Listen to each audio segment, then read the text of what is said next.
शाप आहे, ही गोष्ट खरी आहे. लोकांना वाघ बघण्याकरता लोकांना कौतुक वाटतं आणि काही लोकांचा त्या वाघाने जीव घेतला जातो. आपण मला सांगा, मी सर्व अधिकाऱ्यांची बैठक लावतो आणि आपल्या मनातल्या असलेल्या सगळ्या शंकांचं निरसन करतो.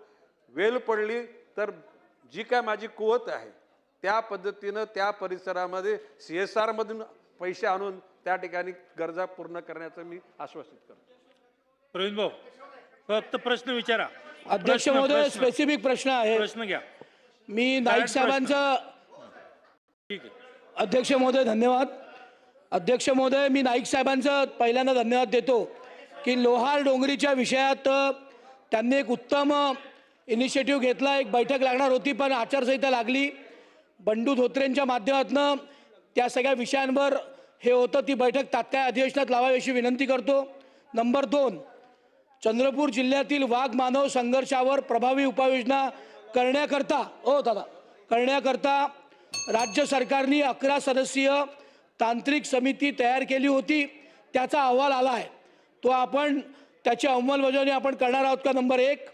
नंबर 2, या सगळ्या संघर्षाला वाघ आणि मानव या संघर्षाला थांबवण्याकरता काही उपाययोजना करण्याकरता तसेच काही विशेष प्रावधान चंद्रपूर जिल्ह्याला देण्याकरता चंद्रपूर जिल्हा हा टायगर डिस्ट्रिक्ट म्हणून घोषित करणार आहोत का? नंबर 2.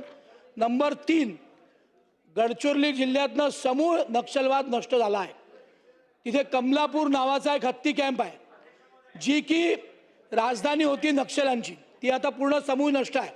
त्यामुळे तिथे हत्ती 2 आले होते, आता ते 9 झाले आहेत.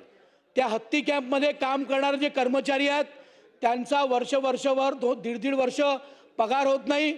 20 वर्ष ते कॉन्ट्रॅक्ट बेसिसवर आहेत, ते परमनंट होत नाही.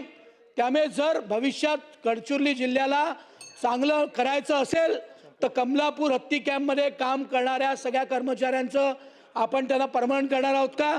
आणि सगळ्यात शेवटी राणेसाहेबांनी म्हटल्याप्रमाणे जंगलातनं जाणारे जे काही रस्ते आहेत त्या रस्त्यांवरचे राष्ट्रीय महामार्ग असतील, राज्यस्तराचे महामार्ग असतील, तिथून अंडरब्रिज करण्याकरता ज्या काही वन विभागाच्या परमिशन लागणार आहेत त्या आपण देणार आहोत का?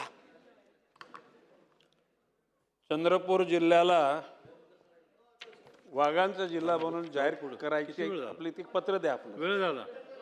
एकूणच ज्या कमिट्यांचे अहवाल प्राप्त होण्याचे बाकी असतील त्याची पण आपण पत्रात उल्लेख करा.